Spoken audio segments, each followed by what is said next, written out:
bem-vindos a mais uma exploração profunda. Hoje vamos analisar um conjunto de fontes áudio que nos apresenta uma perspectiva teológica bastante invulgar, conhecida como teologia de impacto. Preparem-se, porque esta abordagem, desafia muitas das interpretações bíblicas a que estamos habituados, especialmente no que diz respeito ao livro do Apocalipse e também à figura de João Batista. De facto, as fontes propõem uma leitura que, se afasta consideravelmente do consenso teológico mais tradicional. Questionam a autoria, datação, o propósito, quer dizer, até a própria natureza do conteúdo de textos bíblicos que são fundamentais. E é importante sublinhar desde já que estamos aqui a explorar as ideias apresentadas nestas fontes específicas, que, lá está, divergem bastante das interpretações mais comuns. Precisamente, a nossa missão hoje é descompactar estas ideias. Vamos mergulhar nas alegações centrais sobre o Apocalipse. Quem o terá realmente escrito, qual o seu verdadeiro significado segundo esta perspectiva e como é que João Batista se torna uma figura absolutamente crucial nesta narrativa, interligando-se com Jesus de formas que, podem surpreender. Ok, vamos lá analisar isto. A afirmação talvez mais chocante logo à partida é que o autor do livro do Apocalipse não seria o apóstolo João, o filho de Zebedeu, mas sim João Batista. Isto por si só muda radicalmente o panorama, não é? Muda completamente. A teologia de impacto, tal como é exposta nas fontes que analisamos, argumenta que a experiência tradicionalmente associada ao apóstolo João em Patmos pertence, na verdade, a João Batista. E mais, essa experiência teria envolvido um evento literal de morte e ressurreição do próprio Batista. E o mais surpreendente, talvez, é a cronologia que propõem. Isto teria ocorrido antes do início do seu conhecido ministério público, da pregação e do batismo. Espera lá. Morte e ressurreição antes de começar a pregar no Jordão. Mas como é que isso se encaixa na narrativa dos evangelhos que conhecemos? Isso quer dizer, levanta imensas questões sobre a sequência dos eventos. Pontos mais disruptivos. Segundo esta visão, o Apocalipse deixa de ser aquele texto escrito no final do primeiro século, não é? Cheio de simbolismo sobre um futuro distante, escatológico.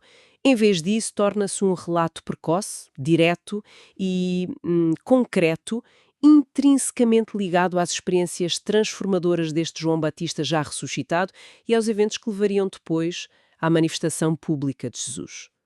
Então aquela visão inicial do Apocalipse no capítulo 1, da figura gloriosa descrita como o primeiro e o último, que esteve morto, mas agora vive, segundo estas fontes, não seria Jesus? A interpretação que é proposta é que essa figura é o próprio João Batista, num estado pós-ressurreição, a ter uma visão de si mesmo já, digamos, investido da autoridade sobre a morte e o Hades. E isto como resultado direto da sua experiência em Patmos. Ele seria o primeiro a passar por essa experiência específica naquele contexto preparatório, quer dizer, antes de Cristo. Isso é, uma reviravolta enorme. Então o Apocalipse transforma-se quase numa espécie de testemunho ou, um diário de bordo dessa experiência radical de João Batista.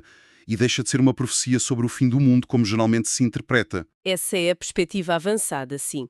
As fontes descrevem o Apocalipse como uma lei apocalíptica, algo imutável, um registro factual que descreve eventos reais, concretos, que ocorreram ou estavam a ocorrer até ao clímax da morte e ressurreição de Jesus. Portanto, não se trataria de profecias simbólicas abertas a múltiplas interpretações sobre um futuro longínquo. As imagens que nos parecem mais fantásticas, o dragão, as bestas, a mulher, seriam representações literais de entidades, poderes ou figuras históricas específicas daquele tempo e daquele contexto. Representações literais. Quer dizer que o dragão de Apocalipse 12 seria mesmo um dragão literal? Como assim? Bem, a ênfase das fontes está na literalidade dos eventos descritos como experiências reais vivenciadas. Por exemplo, menciona-se que a mulher perseguida pelo dragão, em Apocalipse 12, seria Isabel, a mãe de João Batista. E o filho varão arrebatado para junto de Deus seria o próprio João Batista elevado após a sua experiência de ressurreição em Patmos. Não Jesus. Seria João quem, nesse contexto inicial, receberia autoridade para reger as nações. É uma reinterpretação que exige, que se repense toda a abordagem ao livro. E esta ideia do Apocalipse como um registro factual, escrito por um João Batista ressuscitado, como é que isso se liga ao conceito de livro da vida? Essa ligação é absolutamente central na teologia de impacto apresentada. As fontes afirmam categoricamente que o relato de João Batista em Patmos, o próprio texto que conhecemos como Apocalipse, é o livro da vida. O livro da vida relevante para aquele momento específico, para o período do ministério de João e de Jesus. O livro do Apocalipse é o livro da vida. Não apenas um livro sobre o livro da vida, mas o próprio livro. Exatamente.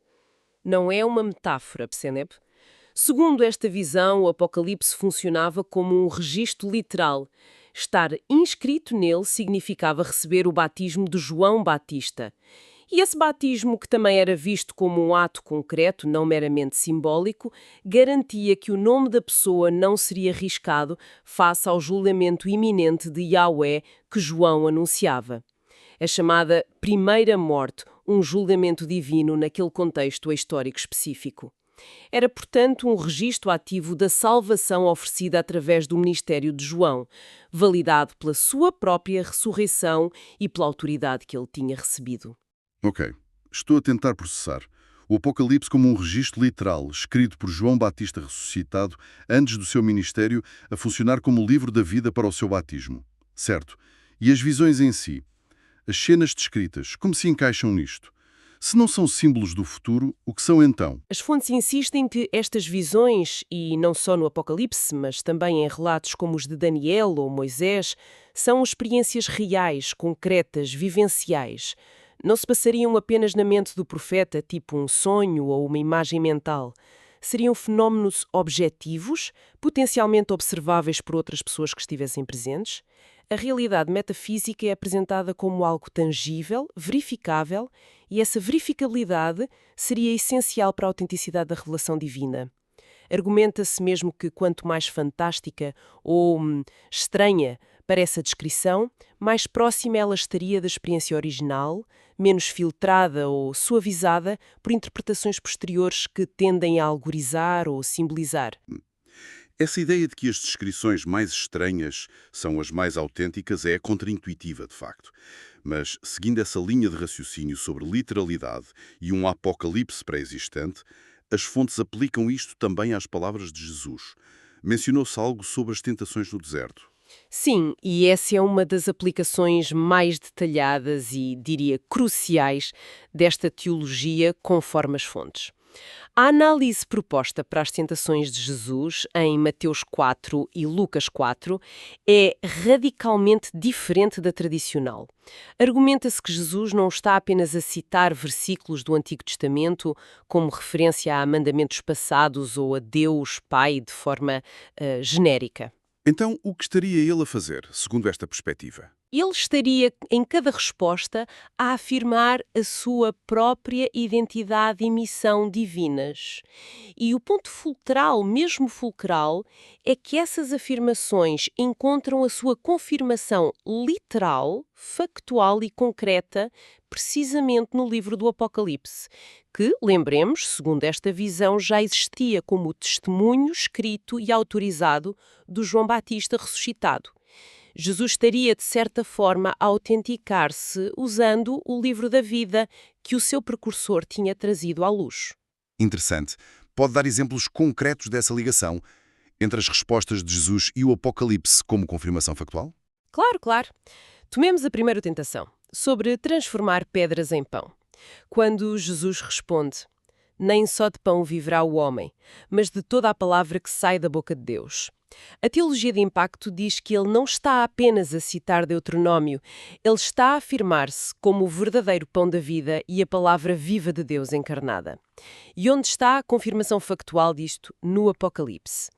As fontes apontam para Apocalipse 2.7, que fala sobre dar a comer da árvore da vida, Apocalipse 22.2, sobre a árvore da vida que dá fruto, e Apocalipse 22.19, que adverte contra tirar palavras do livro desta profecia, sublinhando a importância vital da palavra. Não são símbolos futuros, mas a realidade presente de Cristo, confirmada no texto de João Batista. Percebo. A resposta de Jesus revela quem ele é e o Apocalipse, que já existiria, contém a prova factual dessa revelação. Ok. E quanto à segunda tentação, sobre lançar-se do pináculo do templo? Bem, a resposta de Jesus é: não tentarás o Senhor teu Deus. Segundo esta interpretação, ele está a revelar-se como o próprio Senhor Deus que não pode, nem deve, ser tentado ou posto à prova de forma leviana, porque ele é aquele que tem poder sobre a vida e a morte, aquele que já venceu. A confirmação factual disto no Apocalipse seria encontrada em passagens como Apocalipse 1, 17, 18. Aí, a figura gloriosa que na visão tradicional é Cristo a interagir com o apóstolo João, mas aqui a ligação é feita à identidade de Jesus declara: estive morto, mas eis aqui, estou vivo para todo o sempre, e tenho as chaves da morte e do inferno. Isto demonstra factualmente o seu senhorio sobre a morte, e Apocalipse 3.10 e 7.14 falam sobre ele guardar os seus da hora da provação e da grande tribulação, mostrando o seu poder protetor como Senhor. Portanto, a sua resposta é uma declaração de identidade soberana. E o Apocalipse oferece os factos que a comprovam, certo? E a terceira tentação, a oferta dos reinos do mundo em troca de adoração. Jesus responde: ao Senhor teu Deus adorarás e só a Ele servirás.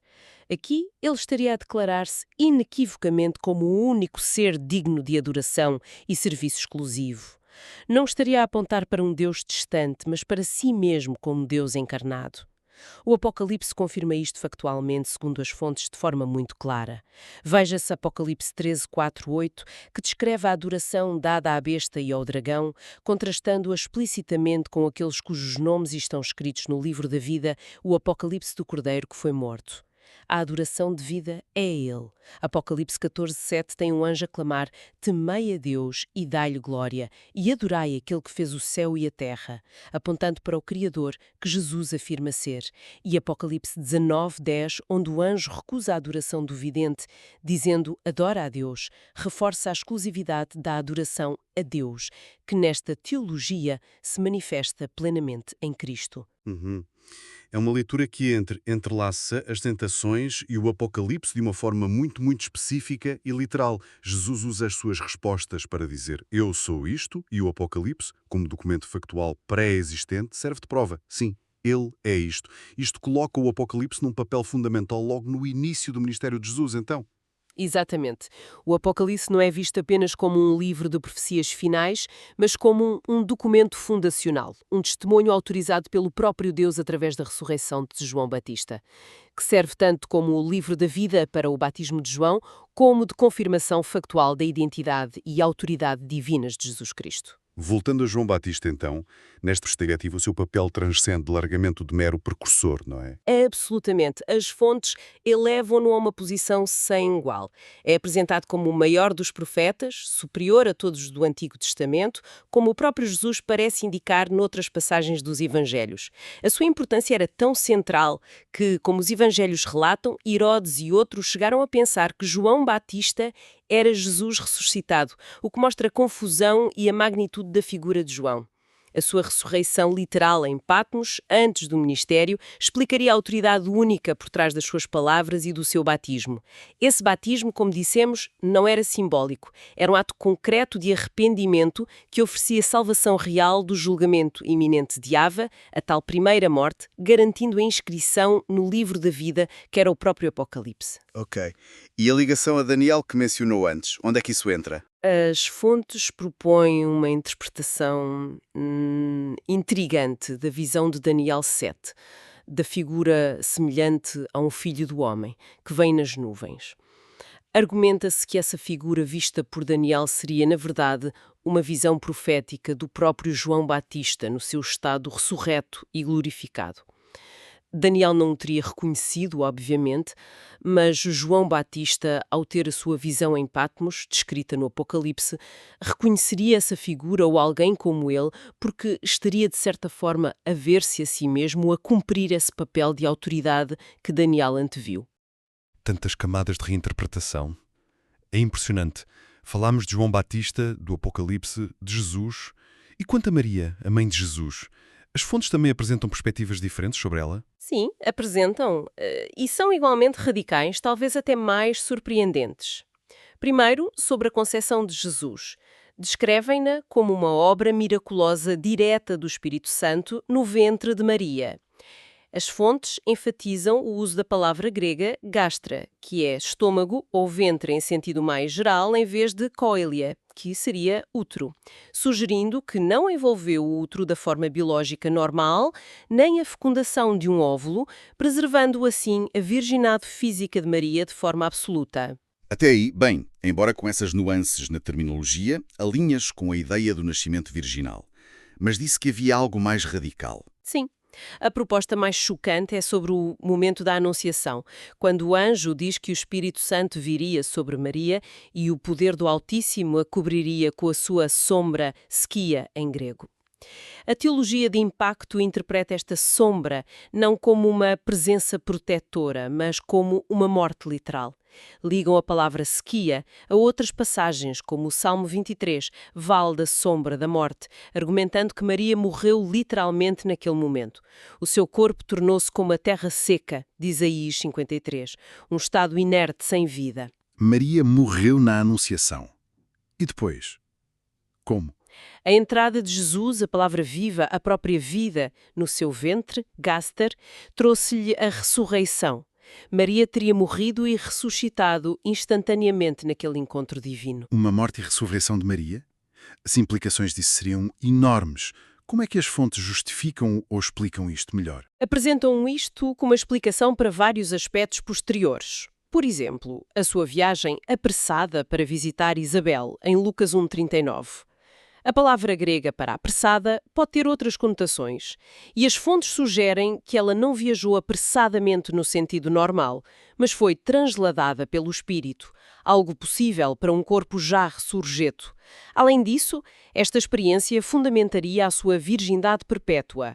Argumenta-se que o seu corpo, tendo passado pela morte e ressurreição, estaria num estado glorificado, semelhante ao que Jesus descreve para os ressuscitados na eternidade. Serão como os anjos no céu, e, portanto, não se uniria fisicamente a José da forma matrimonial convencional. É uma perspectiva que redefine completamente a figura de Maria. Incrível. E quanto à relação entre Jesus e o Deus do Antigo Testamento, frequentemente chamado Yahvé ou Jeová, as fontes também traçam aí uma distinção? Sim, sugerem uma distinção clara, que também diverge da teologia tradicional que revê uma continuidade perfeita. É argumentado que o Deus Pai revelado por Jesus é aquele que nunca ninguém viu nem ouviu a sua voz, como diz em João 5,37, acessível apenas através do Filho. Em contraste, o Yahvé, descrito em muitas passagens do Antigo Testamento, é apresentado nas fontes como uma entidade que era visível, que interagia diretamente com figuras como Moisés, a quem falou face a face, Abraão e outros. As fontes chegam a apontar passagens onde Yahvé é referido ou interpretado como um anjo poderoso, distinto do Pai Supremo que Jesus veio revelar. Uma distinção entre o Pai revelado por Jesus e o Yahvé do Antigo Testamento. Isso leva-nos a outra questão fundamental: o pecado. Se há essa distinção, e com tudo o que aconteceu com Cristo, o que acontece ao pecado, segundo esta visão? Este é outro ponto absolutamente central e transformador na teologia de impacto. As fontes afirmam que a antiga relação geovásica, relação baseada na lei do Antigo Testamento, que definia e trazia a condenação pelo pecado, terminou definitivamente com a morte e ressurreição de Cristo. Terminou. Quer dizer que o pecado deixou de existir. Assim. Não no sentido de que as pessoas deixaram de cometer erros, falhas graves ou atos prejudiciais, claro. Mas sim no sentido teológico específico ligado àquela lei mosaica. Argumenta-se que, depois da obra de Cristo, as pessoas continuam a errar, sim, mas já não estão sob a alçada do pecado, como definido por aquela lei específica, e a sua consequente morte espiritual, a separação de Deus. A ressurreição de Cristo é vista como um evento cósmico, com efeito universal e inevitável a longo prazo para toda a humanidade. Ela limpa essa relação passada com a lei do pecado e da morte. A salvação é puramente pela graça, através de Cristo. A ressurreição final, física, acontecerá eventualmente a todos, independentemente das suas ações nesta vida.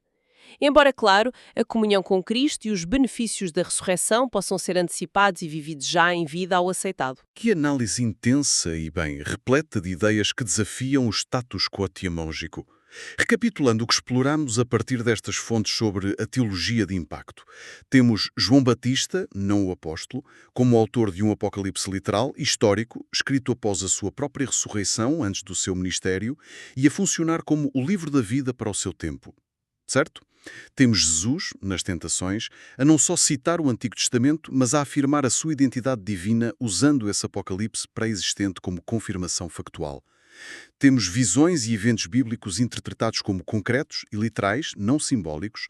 Temos uma proposta radical de morte e ressurreição da própria Maria na Anunciação. E temos o fim da antiga relação com Yahvé, baseada na lei, e consequentemente do pecado como definido por essa lei, com a sua ressurreição universal garantida por Cristo. Ufa! Exato. São peças que, juntas, reconfiguram dramaticamente a cronologia, a interpretação e a interligação de figuras e momentos cruciais da narrativa bíblica. A ênfase recai consistentemente na literalidade, na experiência concreta, vivencial, em detrimento da alegoria ou do simbolismo. E, claro, emerge um papel absolutamente central e inesperado para João Batista não apenas como precursor, mas como uma figura ressurreta, autoritativa, cujo próprio testemunho escrito, o Apocalipse, se torna a chave para entender o seu batismo e a confirmação da identidade de Jesus. Então, o que significa tudo isto? Pensar nestas possibilidades levanta muitas questões, não é? Fica aqui uma para reflexão. Se adotássemos, hipoteticamente, esta perspectiva onde o Apocalipse é um relato histórico factual de um João Batista ressuscitado, detalhando eventos até o tempo de Jesus e servindo como confirmação da sua divindade, como é que isso poderia reformular a nossa compreensão não só do Apocalipse em si, mas da própria missão de Jesus, da natureza do seu batismo e da complexa transição entre a antiga aliança e a nova era inaugurada por ele? Fica a questão. Obrigado por nos acompanhar nesta análise profunda e, sem dúvida, desafiadora. Até à próxima.